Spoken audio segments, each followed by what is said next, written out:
ಓಂ ಗುರುಭ್ಯೋ ನಮಃ. ವೀಕ್ಷಕರೇ, ನಾನು ನಿಮ್ಮ ರವೀಂದ್ರ ಭಟ್ ಮಾತನಾಡ್ತಾ ಇರೋಂಥದ್ದು. 2026 ಫೆಬ್ರವರಿ ಮಕರ ರಾಶಿಯವರ ರಾಶಿ ಫಲಾನುಫಲ ಹೇಗೆ ಇದೆ ಅನ್ನೋಂಥದ್ದನ್ನು ನಾನು ಸುಲಭವಾಗಿ ಇವತ್ತು ನಾನು ತಿಳಿಸ್ಕೊಡ್ತೀನಿ. ನೋಡಿ, ಮಕರ ರಾಶಿ 2026 ಫೆಬ್ರವರಿ ಈ ರಾಶಿಯವರು ಶ್ರಮ, ಧೈರ್ಯ ಮತ್ತು ಸ್ವಪ್ರಯತ್ನದಿಂದ ಅಂದರೆ ತಮ್ಮ ಸ್ವಂತ ಪ್ರಯತ್ನದಿಂದ ಯಶಸ್ಸನ್ನು ಗಳಿಸುವ ತಿಂಗಳು ಈ ಫೆಬ್ರವರಿ ತಿಂಗಳಾಗಿರ್ತದೆ. ಆಯಿತಾ? ತಿಂಗಳ ದ್ವಿತೀಯಾರ್ಧದಲ್ಲಿ ನೀವು ಪ್ರಗತಿ ಮತ್ತು ಸ್ಥಿರತೆಗೆ ನೀವು ಹೆಚ್ಚಿನ ಅವಕಾಶಗಳನ್ನು ನೀವು ಕೊಡಬೇಕಾಗ್ತದೆ.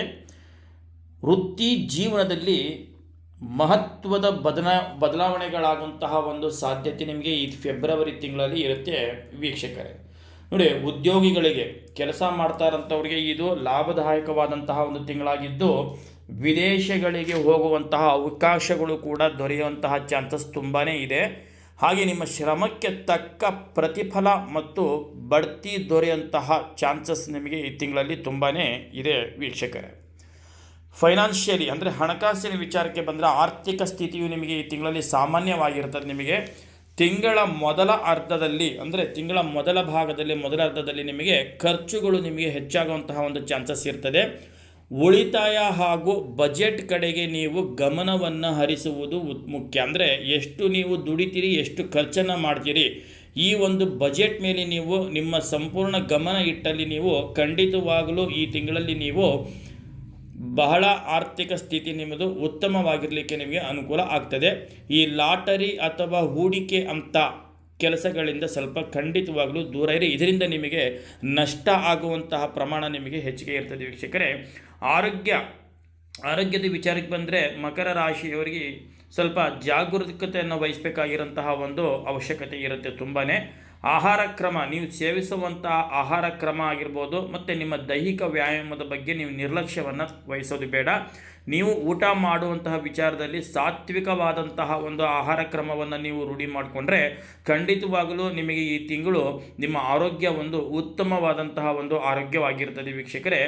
ಎಚ್ಚರಿಕೆ ವಹಿಸಬೇಕಾಗಿರೋಂತಹ ಒಂದು ವಿಷಯ ಏನಪ್ಪ ಅಂತ ಹೇಳಿದ್ರೆ ಮಕರ ರಾಶಿಯವರು ಈ ತಿಂಗಳಲ್ಲಿ, ಆಯಿತಾ, ತುಂಬಾ ಗಮನ ಇಟ್ಟು ಕೇಳ್ಕೊಳ್ಳಿ. ನೋಡಿ, ಎಚ್ಚರಿಕೆಯಿಂದ ಬೇಕಾಗಿರೋದು ನೀವು ಈ ತಿಂಗಳು ನಿಮಗೆ ನಿಮ್ಮ ಶತ್ರುಗಳ ಕಾಟ ನಿಮಗೆ ಹೆಚ್ಚಾಗುವಂತಹ ಸಾಧ್ಯತೆ ನಿಮಗೆ ತುಂಬಾ ಇದೆ. ಆಯಿತಾ?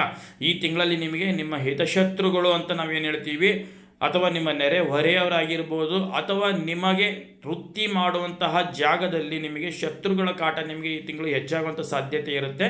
ಹಾಗಾಗಿ ಇದರಿಂದ ನೀವು ಸ್ವಲ್ಪ ಬಹಳ ಮುನ್ನೆಚ್ಚರಿಕೆಯಿಂದ ಇರಬೇಕಾಗಿರುವಂಥದ್ದನ್ನು ನಾನು ನಿಮಗೆ ತಿಳಿಸ್ತೀನಿ ವೀಕ್ಷಕರೇ.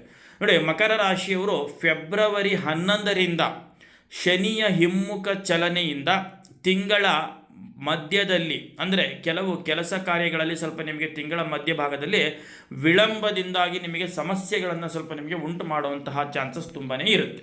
ಆಯಿತಾ? ತಿಂಗಳ ಮಧ್ಯದಲ್ಲಿ ಅಂದರೆ ಫೆಬ್ರವರಿ 11ರ ನಂತರ, ಆಯಿತಾ, ಮಾನಸಿಕ ಒತ್ತಡ ಮತ್ತು ಪ್ರಯತ್ನಗಳಿಗೆ ನೀವು ಹೆಚ್ಚುವರಿ ಪ್ರಯತ್ನವನ್ನು ನೀವು ಪಡಬೇಕಾಗ್ತದೆ. ನೀವು ನಿಮ್ಮ ಮಾನಸಿಕ ಒತ್ತಡವನ್ನು ನೀವು ಸ್ಥೀಮಿತದಲ್ಲಿ ಇಟ್ಕೋಬೇಕು ಅಂತ ಹೇಳಿದ್ರೆ ನೀವು ಹೆಚ್ಚುವರಿ ಪ್ರಯತ್ನ ಅಂದರೆ ಸ್ವಯಂ ಪ್ರಯತ್ನವನ್ನು ನೀವು ಮಾಡ್ಕೋಬೇಕಾಗತ್ತೆ ವೀಕ್ಷಕರೇ. ಈ ಅವಧಿ ನಿಮಗೆ ತಾಳ್ಮೆಯನ್ನು ನಿಮಗೆ ಪರೀಕ್ಷೆ ಮಾಡುತ್ತೆ.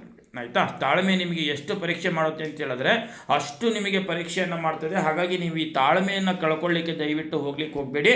ಫೆಬ್ರವರಿ 20ರ ನಂತರ ನಿಮಗೆ ಶನಿಯ ನೇರ ಚಲನೆಯಿಂದ ನಿಮಗೆ ತಿಂಗಳ ಅಂತಿಮ ಹಂತದಲ್ಲಿ ನಿಮಗೆ ಅಂದರೆ ತಿಂಗಳ ಕೊನೆಯಲ್ಲಿ ನಿಮಗೆ ಒಂದು ಅಂತಿಮ ಹಂತದ ಒಂದು ಸ್ಪಷ್ಟತೆಯನ್ನು ನಿಮಗೆ ತರುತ್ತೆ ನಿಮಗೆ. ಆಯಿತಾ? ನಿಮ್ಮ ಆತ್ಮವಿಶ್ವಾಸ ನಿಮಗೆ ಮರಳುತ್ತದೆ ಮತ್ತು ಸ್ಥಗಿತಗೊಂಡಂತಹ ಕೆಲಸ ಕಾರ್ಯಗಳು ನಿಮಗೆ ವೇಗವನ್ನು ಪಡೆಯುವಂತಹ ಚಾನ್ಸಸ್ ನಿಮಗೆ ಈ ತಿಂಗಳಲ್ಲಿ ಆಗುವಂಥದ್ದು ಚಾನ್ಸಸ್ ಇದೆ ವೀಕ್ಷಕರೇ. ಮತ್ತು ವೈವಾಹಿಕ ಜೀವನಕ್ಕೆ ಬಂದರೆ ನೋಡಿ, ಇದು ಇಂಪಾರ್ಟೆಂಟ್ ನಿಮಗೆ ಈ ಮಕರ ರಾಶಿಯವರಿಗೆ ಫೆಬ್ರವರಿ ತಿಂಗಳಲ್ಲಿ ನಿಮ್ಮ ಜೀವನ ಸಂಗಾತಿಯನ್ನು ದಯವಿಟ್ಟು ಈ ತಿಂಗಳಲ್ಲಿ ನೀವು ಕಡೆಗಣಿಸಲಿಕ್ಕೆ ನೀವು ಹೋಗಬೇಡಿ. ಆಯಿತಾ? ನಿಮ್ಮ ಜೀವನ ಸಂಗಾತಿಯನ್ನು ನೀವು ದಯವಿಟ್ಟು ಈ ತಿಂಗಳಲ್ಲಿ ಕಡೆಗಣಿಸಲಿಕ್ಕೆ ಹೋಗಬೇಡಿ. ನಿಮ್ಮ ಜೀವನ ಸಂಗಾತಿಯಿಂದ ನಿಮ್ಮ ಹಿಂದೆ ಅವರು ನೀವು ಬಂದು ನಿಲ್ಲಂತಹ ಒಂದು ಚಾನ್ಸಸ್ ತುಂಬಾ ಇದೆ ನಿಮಗೆ. ಅವರು ನಿಮಗೆ ಸಪೋರ್ಟಿವ್ ಆಗಿ ನೀವು ಮಾಡುವಂಥ ಕೆಲಸ ಕಾರ್ಯ ಎಲ್ಲ ವ್ಯವಹಾರಗಳಲ್ಲೂ ಅವರು ನಿಮ್ಮ ಬೆಂಬಲಕ್ಕೆ ನಿಮ್ಮ ಸಂಗಾತಿ ಬಂದು ನಿಂತ್ಕೊಳ್ತಾರೆ ವೀಕ್ಷಕರೇ. ನಿಮ್ಮ ಸಂಗಾತಿಯಿಂದ ನೀವು ಕೆಲವು ರೀತಿಯ ಪ್ರಯೋಜನಗಳನ್ನು ಪಡೆಯುವಂತಹ ಚಾನ್ಸಸ್ ಇರ್ತದೆ. ಅವರ ಮೂಲಕ ನೀವು ಒಂದು ಒಳ್ಳೆಯ ಸುದ್ದಿಗಳನ್ನು ನೀವು ಪಡೆಯಬಹುದು. ಆಯಿತಾ? ನಿಮ್ಮ ಮಿಸ್ಸಸ್ ಅಂದರೆ ನಿಮ್ಮ ಸಂಗಾತಿ ಅಥವಾ ನಿಮ್ಮ ಧರ್ಮಪತ್ನಿಯಿಂದ ನಿಮಗೆ ಈ ತಿಂಗಳು ಒಂದು ಒಳ್ಳೆಯ ಒಂದು ಸುದ್ದಿಗಳನ್ನು ನೀವು ಪಡೆಯಬಹುದು. ಆದರೆ ಈ ಸಮಯದಲ್ಲಿ ಆಯಿತಾ, ಸ್ವಲ್ಪ ಗಮನ ಬಿಟ್ಟು ಕೇಳಿ. ಆದರೆ ಇಂತಹ ಒಂದು ಸಮಯದಲ್ಲಿ ನಿಮ್ಮ ಸಂಗಾತಿಯ ಸ್ವಲ್ಪ ಆರೋಗ್ಯದ ಕಡೆ ನೀವು ಆದಷ್ಟು ಸ್ವಲ್ಪ ಹೆಚ್ಚಿನ ಒಂದು ಜಾಗೃತಿಯನ್ನು, ಒಂದು ಕಾಳಜಿಯನ್ನು ನೀವು ಎಷ್ಟು ಅವರನ್ನು ಕೇರ್ ಮಾಡಿ ನೀವು ನೋಡ್ಕೊಳ್ತೀರೋ ಅಷ್ಟು ನಿಮಗೆ ಅವರಿಂದ ನಿಮಗೆ ಈ ತಿಂಗಳಲ್ಲಿ ಬಹಳ ಉತ್ತಮವಾದಂತಹ ಒಂದು ಫಲಿತಾಂಶ ನಿಮಗೆ ಸಿಗುತ್ತೆ ವೀಕ್ಷಕರೇ. ಮಕ್ಕಳ ವಿಚಾರಕ್ಕೆ ಬಂದರೆ ಮಕ್ಕಳು ನಿಮ್ಮ ಸಂತೋಷಕ್ಕೆ ಈ ತಿಂಗಳು ಕಾರಣವಾಗ್ತಾರೆ. ಮಕ್ಕಳಿಂದ ನೀವು ತುಂಬ ಸಂತೋಷವನ್ನು ಪಡುವಂತಹ ಒಂದು ಟೈಮ್ ಇದೆ.